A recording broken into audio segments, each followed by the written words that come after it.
the cloud now. Okay, so just a little bit of housekeeping, just to tell you that you need to register for the relevant Nurturing Bright Futures CPD events to be eligible for your credits. And Carol will put the link in the chat, or you can always email her, you know, if you're, you know, because we get so many emails that you can just, it's hard to find links in our emails because we have so many of them now. So you can email Carol directly and she will give you that link. So just today, we'll concentrate on the resources available in Module 4 and 5 of Nurturing Bright Futures. And I link the theories of transition to the resources that are available in those modules. I'll shine a light on mental health support in UCC. It's, you know, I suppose there is support in all institutions for sure at this stage. And from our experience, I suppose vulnerabilities suffer during transitions, but we know that in any transition, whether we're a student or an adult or where we are in life, you know, if there are any vulnerabilities, they will surface during transitions. So I'll also direct you to the first year resources, which are part of Module 5 in Nurturing Bright Futures. So let's start with the theory. And a significant amount of research has been completed on transitions, and most explore issues of emotional and social adjustment, identity and belonging. And Schlossberg's definition here is that transition is any event that results in changed relationships, routines, assumptions and roles. And I suppose the pandemic has unleashed unprecedented levels of change for all of us as we transition to online learning, working from home. So we can relate very clearly to this definition.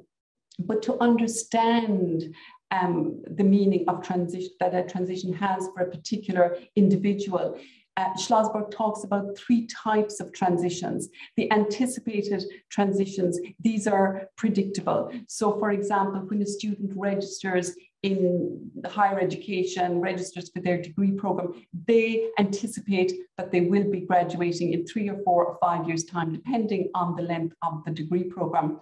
An unanticipated transition then is, you know, not scheduled.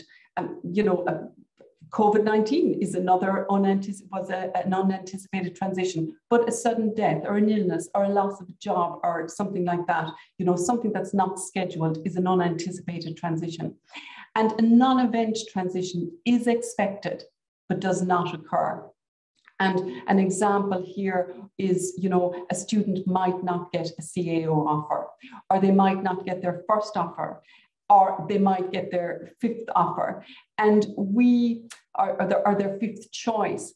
And we know from experience that students really struggle at this stage in this non-event transition because they're expecting to go to university, they're expecting a particular course, and it doesn't happen for them. And this is where they go back to their guidance counselors, look for support, look for guidance. So not only are you as guidance counselor dealing with current students, but when there's a non-event transition, you are dealing with these students as well. They're wondering what they should do. Should they take up their offer? Should they defer the year? What should they do? And we often engage with guidance counselors at that stage. So they're the 3 types of transitions, but she also says that there are 4 factors that influence transitions, and Schlossberg calls these the 4 S's. So the situation is really important. Is there a role change involved? But more importantly, is the timing right in terms of, we say, a student's social clock? You know, more and more students are telling us now that, you know, when they withdraw early, that they're just not ready for university life. They're not ready to be independent thinkers, and they're not ready to leave home. They're not ready to adjust. They're not ready to make new friends, to leave their old friends behind. And some of them are quite exhausted after, you know, the build up to the leaving cert. And then there is very little time, if you think about it. They reach transition year and they're picking their subjects and they're thinking of the leaving cert, they're thinking of courses that they want. And then all of a sudden, Their Leaving Cert results are issued, they're offered places, and suddenly they're registered. So it's a mad dash at the end, and lots of students get caught up in all of this, and they're just not ready, they're not mature enough. So, and they realize this, suddenly wake up after 2 or 3 weeks into their degree program and say, you know, like, oh my God, all this happened so fast, and here I am, and am I really in the right place? Is the timing right? Is this the right time for me? So really important, the situation. And of course, the self-variable is influenced really by, you know, their personal and demographic characteristics. These affect how students view themselves, their socioeconomic status, their gender, their disability, if they have a disability. And the supports relate to the intimate relationships, their family, their friends. And I suppose this is really, really critical. Who is supporting these students in transition?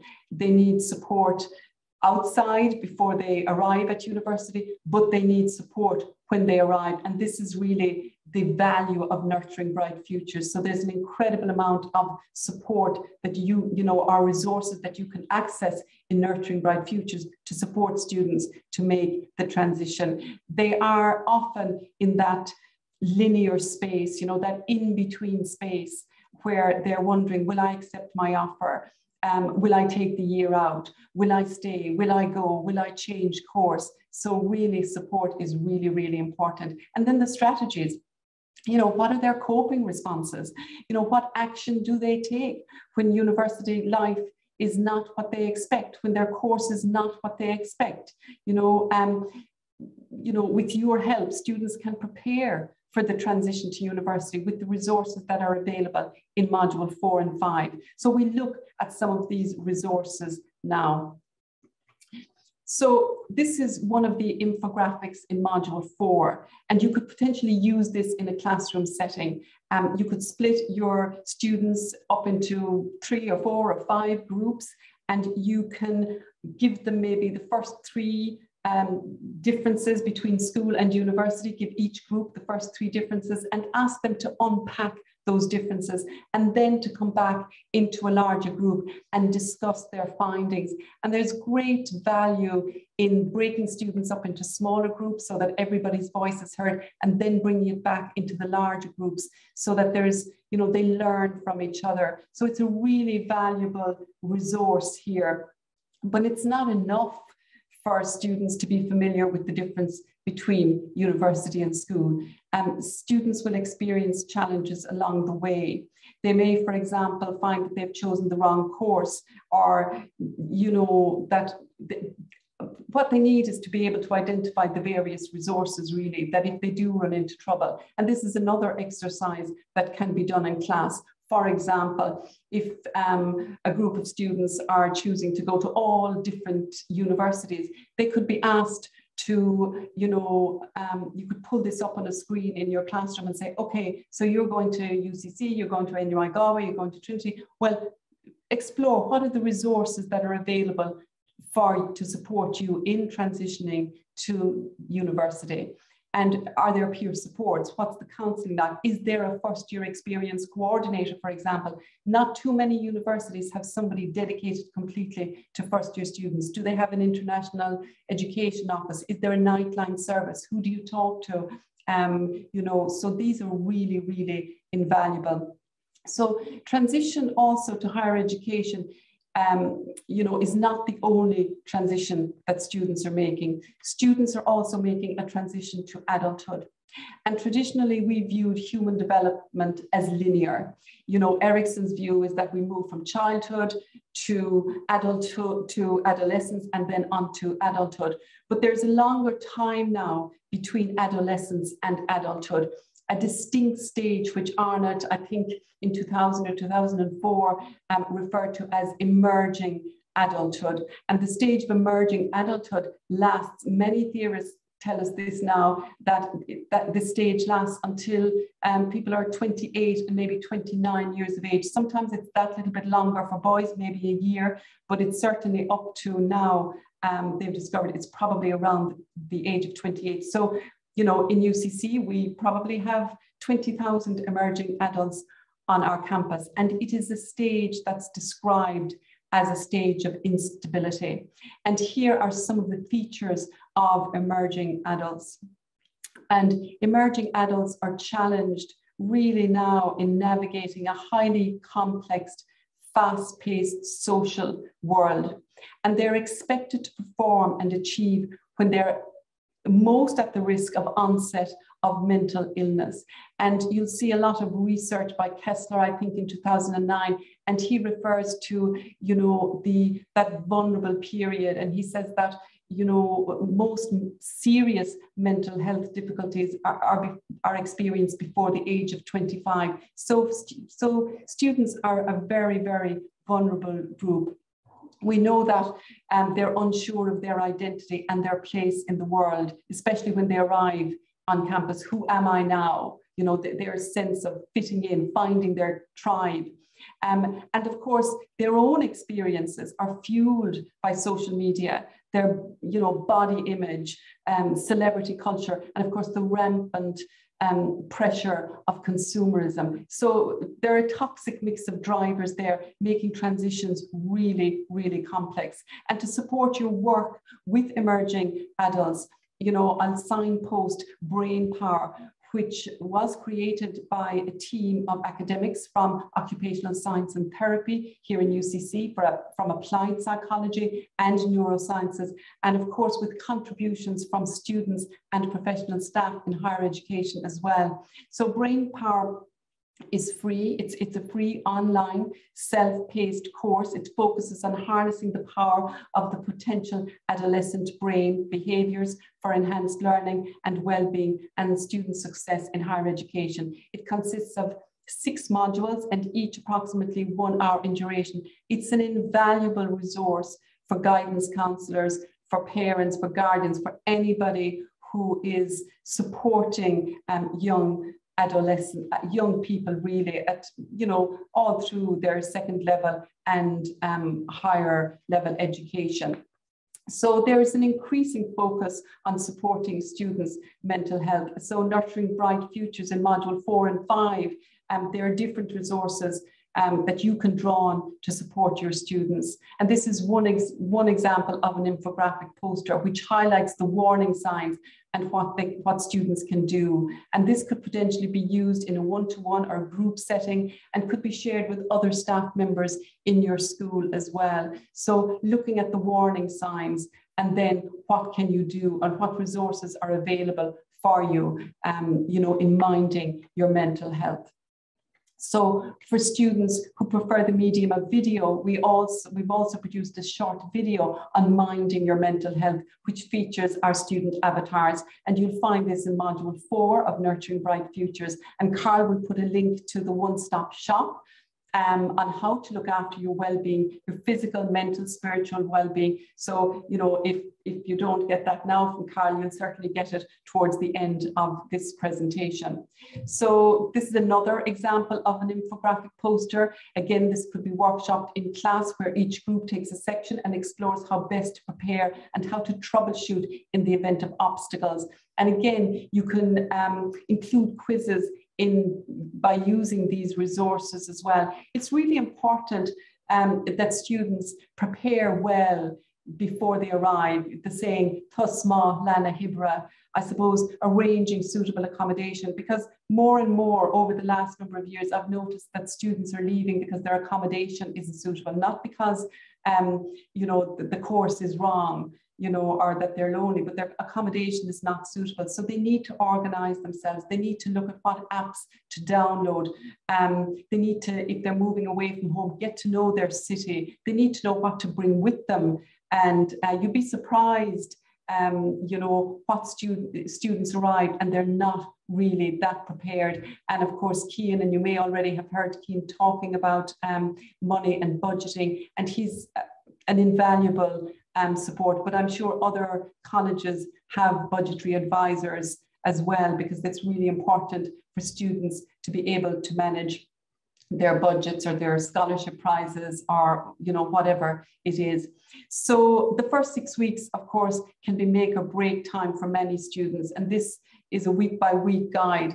You know, in first year, you know, students, as I mentioned before, they suddenly arrive and, you know, they got a CAO offer, they accept the offer, they register, they're here, and the emails are coming very fast to them as well. They're told you need to do X, Y, and Z, and then you can complete registration. And suddenly they're here, and it's just been this mad dash to the end. So we know that they're fairly overwhelmed.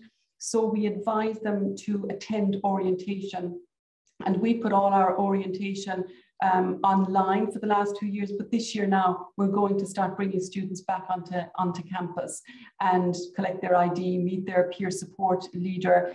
They need to find out who their academic mentor is and the various advisors that they have, because all students are assigned academic mentors. And it's really important, that peer support connection. So those 6 weeks are really important. Finding their sense of place and feeling that they belong is really critical. And I suppose it's, you know, the human side of education. And I think that comes first in those first couple of weeks, finding their friends, finding their tribe, and feeling that they've landed, that they have arrived, and that the timing is right and that they're in the right place. And if not, you know, the supports are there for them. So these resources are available in the Get in the Zone and Get Resources section. And probably these are one of my favorite resources. The planner and the worksheet can be downloaded.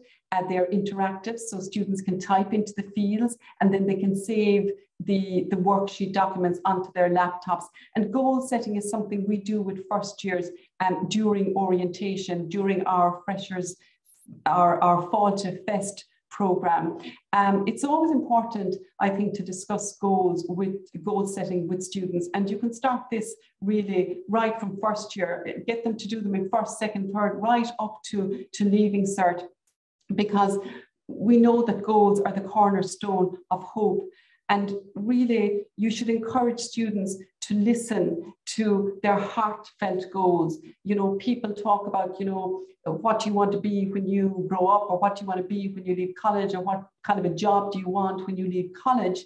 I think, you know, and I remember during orientation, actually, Professor Michael Murphy, when he was president of UCC, he used to say to students, you know, you need to create more value than you consume, you know, for the moral, cultural health, economic health of all people. And he said to students, don't think about the job that you want, think about the job that you can create and who you want to be in the world.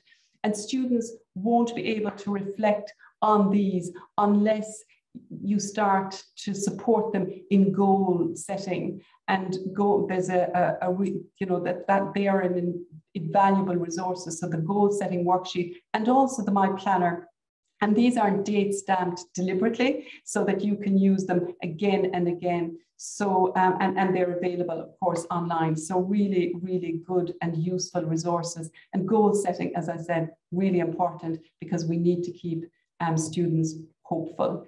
So these are some more resources. These are the first year guide to success. Every student receives this in the post once they get an offer, not when they accept their offer, but once we offer them a place, they will get the first year student guide to success. Again, it's an invaluable resource. It's like their Bible, and they use it quite a lot. You will have received in the post many of these worksheets and infographic posters, but again, you can always ask us for them. You can visit the website for all the resources, or contact us directly.